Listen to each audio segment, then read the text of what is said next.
Estamos en los estudios de Generación con uno de los políticos más destacados del país, el ex congresista Carlos Chipoco. Carlos, muchas gracias por venir. Al contrario, Juan, muchas gracias por la invitación. Te hemos convocado porque por tu nivel intelectual eres una de las personas que más conoce el desenvolvimiento legislativo en el país. ¿Cómo analizas estos primeros 6 meses del Poder Legislativo? Mira, yo creo que el Poder Legislativo y Bogotá en concreto le ha dado una orientación al Congreso distinta, ¿no? Más que el procurar sacar muchas normas legales, más que el procurar hacer mucha investigación, lo que creo que Bogotá ha pretendido es acercar al Congreso a la población.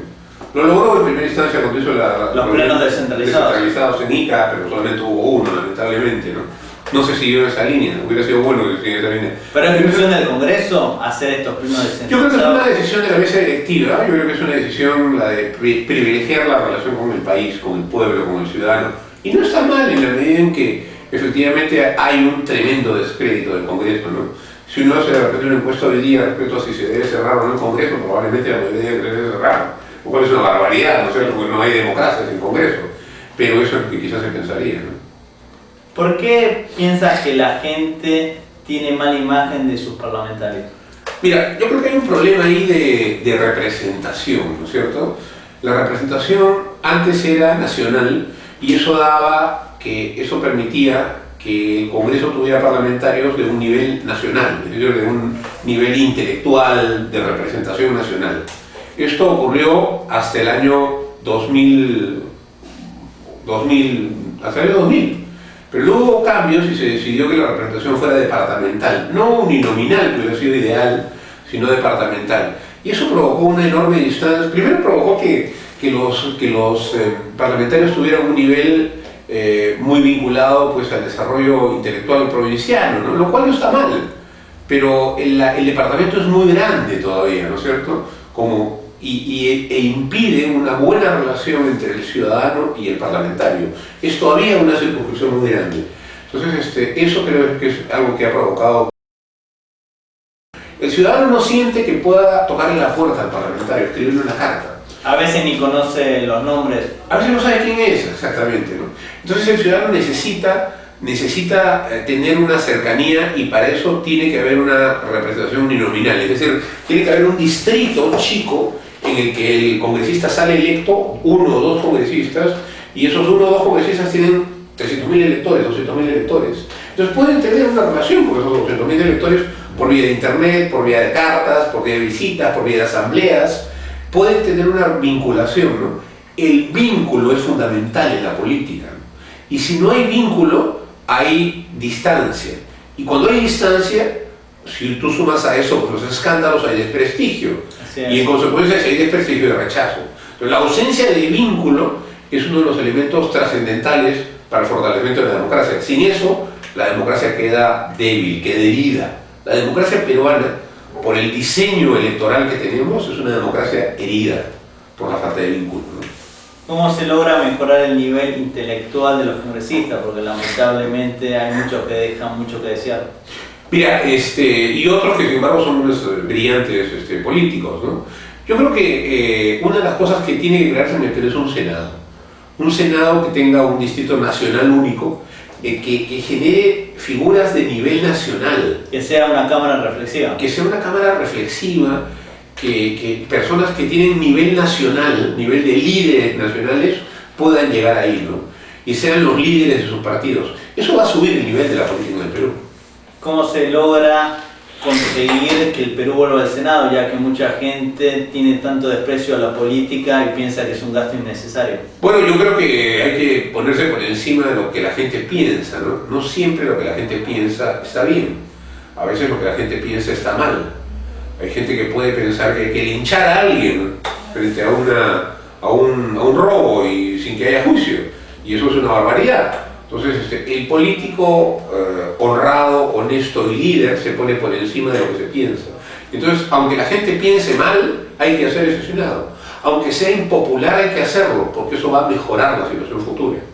¿Habría que volver a la Constitución del 79 o habría que volver a tener Senado sin necesariamente volver a esta Carta Magna? No es necesario volver a la Constitución del 79, es posible reformar la Constitución de 1992 y en esa Constitución poner un Senado Nacional con unos 100 miembros que permita pues, una representación buena de todos los partidos políticos y de lo mejor de la intelectualidad y de la clase política peruana, ¿no? Otro tema muy cuestionado es el voto preferencial. ¿Tú estás de acuerdo con él?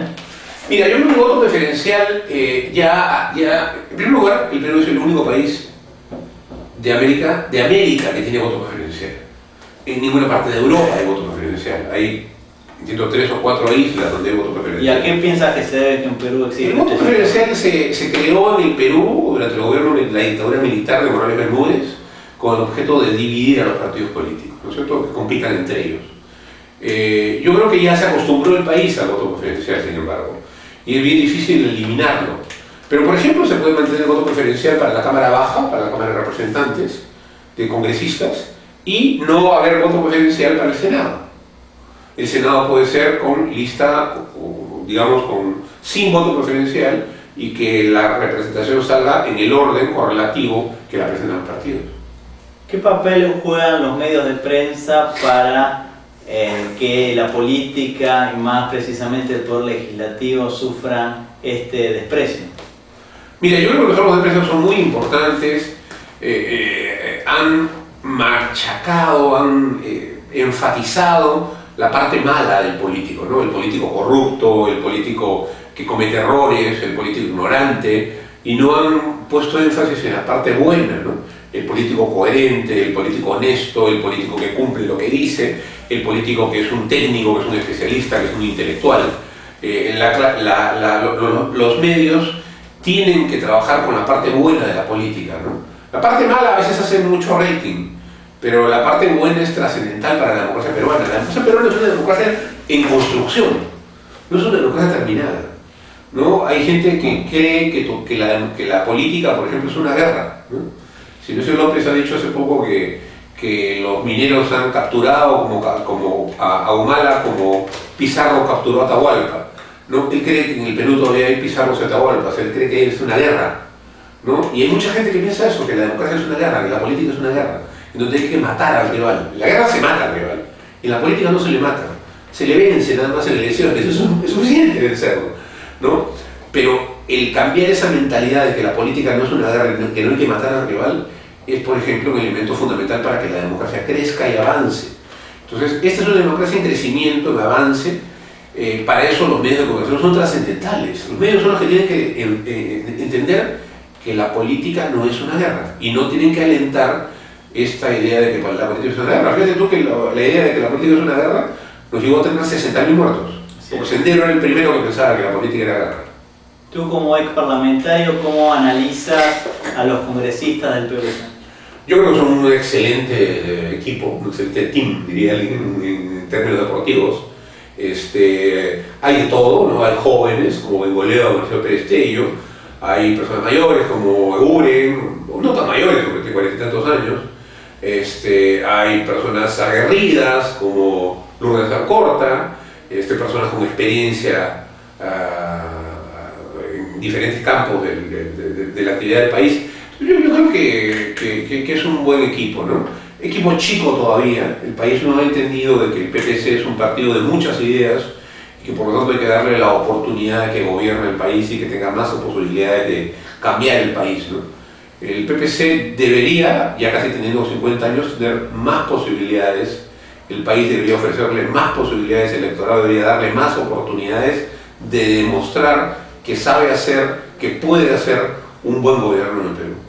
Y este cambio que necesita el país, Raúl Castro como presidente del PPC, ¿lo puede lograr?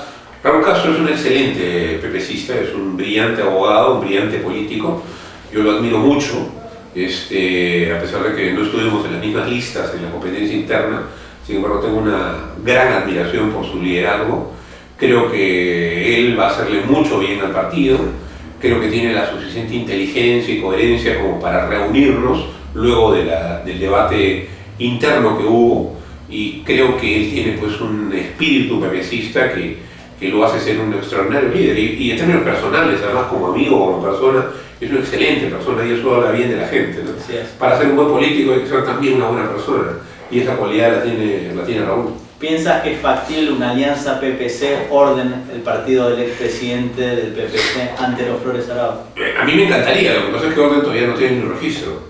Quizás cuando tenga registro eso se pudiera plantear, ¿no? Pero antes, lo que también es mi amigo, y es una excelente persona y fue un brillante ministro de la Defensa, tiene que estar en política nuevamente, ¿no?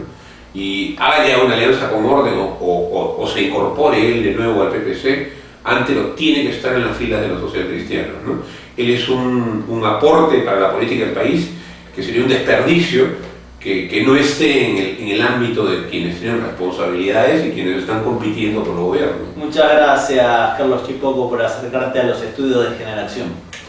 A ti, muchas gracias.